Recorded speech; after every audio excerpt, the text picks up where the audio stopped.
Inilah Injil suci menurut Lukas. Termulakanlah Tuhan.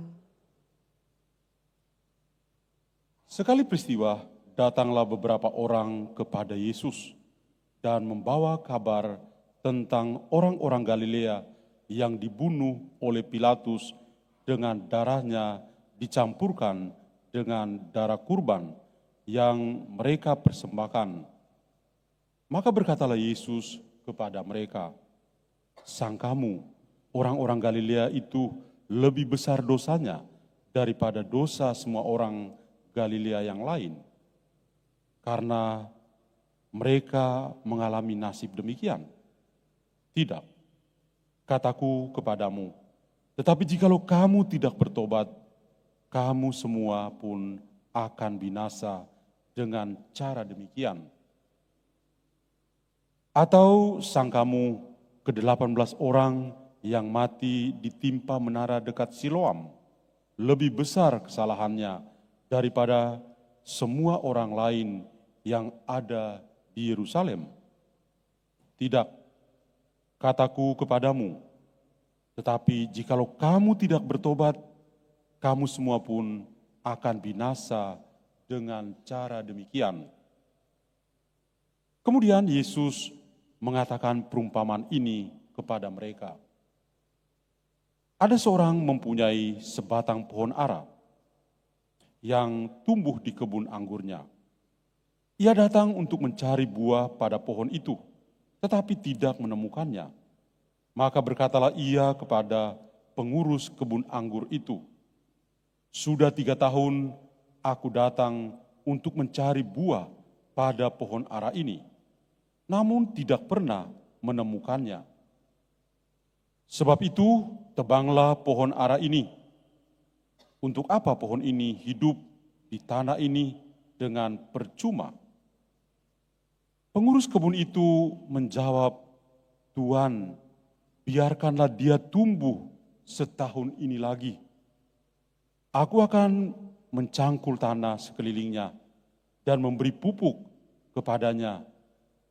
Mungkin tahun depan akan berbuah. Jika tidak, tebanglah." Demikianlah sabda Tuhan. Terpujilah Kristus.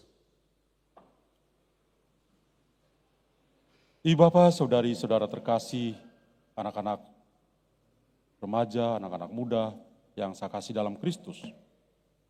Mengawali perayaan Ekaristi pada hari Minggu pagi ini, saya mengatakan bahwa waktu berlalu begitu cepat. Tidak terasa kita sudah di pekan yang ketiga, dan tentu selama 2 pekan yang sudah kita lewati di lingkungan-lingkungan ada pertemuan untuk pendalaman iman atau mendalami APP kita. Pasti ada banyak sharing pengalaman yang sangat indah tentang spiritualitas inkarnasi dan bela rasa atau perasaan empati. Pasti ada sharing-sharing yang indah tentang kemampuan kita untuk melihat dengan mata hati kita. Dan tentu dalam 2 pekan yang sudah kita lewati juga mengantar kita hingga hari Minggu ini dan di pekan ketiga ini, kita semua tadi saya katakan diajak untuk masuk lebih dalam lagi. Duc in altum. Dalam hal apa? Dalam membuat diskresi atau pilihan bebas kita untuk menentukan komitmen kita. Apa yang harus saya lakukan? Saya akan berpatok pada teks-teks suci yang kita dengar dalam perayaan Ekaristi kita. Di bacaan pertama kita mendengar cerita yang sangat indah. Pengalaman sekaligus panggilan Musa. Musa hanya seorang gembala yang sederhana. Menggembalakan ternak juga bukan punya dia, punya mertuanya. Dan ketika dia sedang bertugas, disitulah Tuhan memanggil dia. Dengan cara apa? Dia melihat suatu fenomena yang membuat dia bertanya-tanya. kok bisa ya? Kenapa semak duri itu apinya menyala, tapi semaknya tidak terbakar? Maka dia punya rasa ingin tahu untuk pergi ke sana. Tapi di saat itulah Tuhan menyadarkan Musa. Tinggalkan atau lepaskanlah sepatumu. Tempat di mana engkau berdiri itu adalah tempat yang kudus. Dan itu menjadi suatu momen yang bagus bagaimana kita bisa mengatakan Musa mulai membentuk atau membuat diskresi pertobatannya dan siap untuk diutus menjadi leader atau pemimpin bagi bangsa Israel. Dan tentu ketika dia siap diutus juga karena Tuhan juga mengingatkan kepada dia bahwa dia menunjukkan belas kasih kepada bangsa Israel yang sedang menderita di tanah Mesir. Seorang ketika dia bisa bertobat, ketika dia bisa meninggalkan hidupnya yang lama, dia juga akan mendapat sebuah perutusan yang baru untuk menjadi rasul atau utusan bagi orang-orang lain seperti yang dialami oleh Musa. Pengalaman pertobatan yang diceritakan dalam bacaan pertama itu juga kita dibantu untuk melihatnya secara baru. Ketika dalam bacaan Injil tadi kita mendengar cerita orang menjumpai Yesus dan menceritakan keadaan yang tragis yang dialami di Galilea, yang dialami di Yerusalem. Ada orang yang dibunuh di Galilea, darahnya dicampur dengan kurban. Betul-betul mengerikan. Atau di Yerusalem, dekat Siloam, menaranya jatuh dan menimpa 18 orang. Dan orang berpikir bahwa, wah, orang-orang seperti ini bisa mengalami peristiwa yang tragis karena mereka berdosa. Tapi Tuhan, Yesus punya cara untuk mengedukasi orang-orang pada saat itu. Apa yang dia lakukan? Dia mengatakan, kalau kamu tidak bertobat, kamu akan lebih dari itu. Maka ajakan dari Yesus supaya orang-orang pada zaman itu bisa bertobat. Tapi pada bagian terakhir dari Injil, Tuhan tidak hanya sekedar mengajak untuk bertobat, tapi ada satu pesan lain lagi yang juga sangat indah, yaitu bagaimana kita itu bisa bertumbuh sebagai pribadi-pribadi yang punya kesabaran. Jadi orang sabar itu tidak gampang, sulit. Saudari-saudariku, apa yang mau Tuhan katakan kepada kita pada hari Minggu Prapaskah yang ketiga ini? Yang pertama, dari bacaan pertama dan juga bacaan kedua tentu saja, dan bacaan Injil sama-sama mengajak kita untuk membangun pertobatan. Dengan semangat pekan ketiga Prapaskah kita, diskresi untuk membuat komitmen tentu untuk hal-hal perbuatan-perbuatan kasih yang bisa kita lakukan. Tapi saya coba memaknai, kita bisa membuat diskresi atau pilihan yang tangguh, yang bebas dalam diri kita untuk membuat pertobatan yang benar. Satu tren kalau kita memasuki masa Prapaskah, biasanya WA dari para romo itu penuh. Pertanyaannya seperti doa kemuliaan kepada Bapa, seperti ada pada permulaan, sekarang dan selama-lamanya. Pertanyaan tetap sama, Romo. Kalau puasa itu apa ya? Tidak makan ini, tidak makan itu, tidak minum ini, tidak minum itu ya Romo. Ya tahun yang lalu juga tanya yang sama, tahun ini juga tanya yang sama. Ya begitulah kita.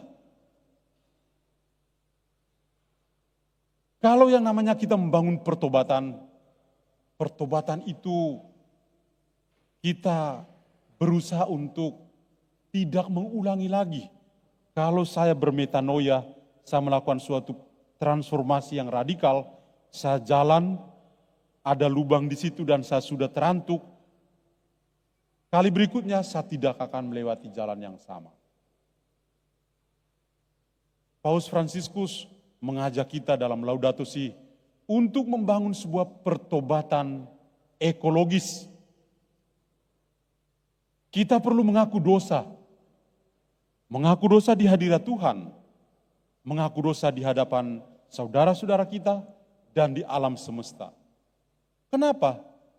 Karena kita begitu rapuh. Maka pertobatan itu penting dan harus kita lakukan di dalam kehidupan kita.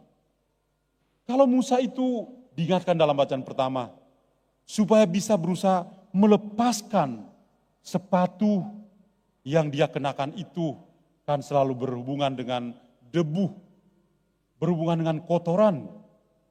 Musa diingatkan, tinggalkanlah sepatumu itu. Pertobatan yang bisa kita bangun, mari kita tinggalkan hidup kita yang lama. Kebiasaan-kebiasaan kita yang mungkin kita berpikir, ini kan biasa aja kok, enggak dosa. Nah itu biasa aja, aku sudah terbiasa seperti itu. Mari kita tinggalkan itu seperti kasut yang ditinggalkan oleh Musa. Atau mengingat apa yang dikatakan oleh Yesus, kalau kamu tidak bertobat, jadi betul-betul suatu seruan yang sangat indah untuk kita. Maka mari kita membangun pertobatan. Pertobatan itu asik, kalau kita melakukannya, kita menjadi pribadi-pribadi yang happy, yang bahagia. Poin kedua yang juga bagi saya bagus untuk kita renungkan adalah kesabaran. La pazienza di Dio. Dengan satu contoh yang sederhana tadi. Seorang pemilik kebun anggur, dia punya tanaman pohon ara.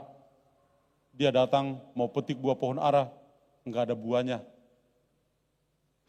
Lalu dia minta kepada tukang kebun, potong aja. Ngapain dibiarkan berdiri di kebun ini? Lebih baik tebang, kita tanam tanaman yang lain. Mungkin jauh lebih berguna daripada tanaman ini yang tidak berguna. Sang tukang kebun itu mengatakan sesuatu yang luar biasa. Pak, jangan ditebang dulu. Saya akan mencangkul tanah di sekeliling pohon ara ini. Saya akan memberi pupuk. Dan kita biarkan ya, tahun depan pasti dia bisa berbuah. Saya yakin mungkin tahun berikutnya datang juga dia belum berbuah. Tapi tukang kebun itu kan mengatakan, kan baru 1 tahun. Mari saya akan coba lagi. Saya akan cangkul lagi, tambah lagi pupuk. Mungkin tahun depan dia akan berbuah lagi. Jadi kesabaran Tuhan itu luar biasa. Tuhan itu sabar dengan Anda dan saya. Kita adalah orang-orang yang lemah. Kalau kita boleh jujur, dari rumah sampai di gereja untuk kita mengikuti misa di gereja katedral ini, berapa orang yang lulus kesabaran hari ini? Kalau kita mau omong dan Tuhan Yesus, kita akan mengatakan, Romo, Tuhan Yesus, saya tidak lulus hari ini karena dari pagi saya bangun saya sudah tidak sabar. Sabar itu mahal. Sabar itu yang membuat kita sulit untuk bisa membangun pertobatan. Karena kita punya mental instan, mental Coca-Cola, instan, cepat jadi, siap saji. Itulah pertobatan kita. Maka kita butuh kesabaran, sabar, supaya kita bisa bertobat. Ketika kita tidak sabar, gimana mungkin Anda bisa bertobat? Maka hari ini 2 pesan yang sangat istimewa. Mari kita memulai membangun pertobatan kita. Meminjam perkataan Paus Fransiskus, pertobatan ekologis yang begitu indah.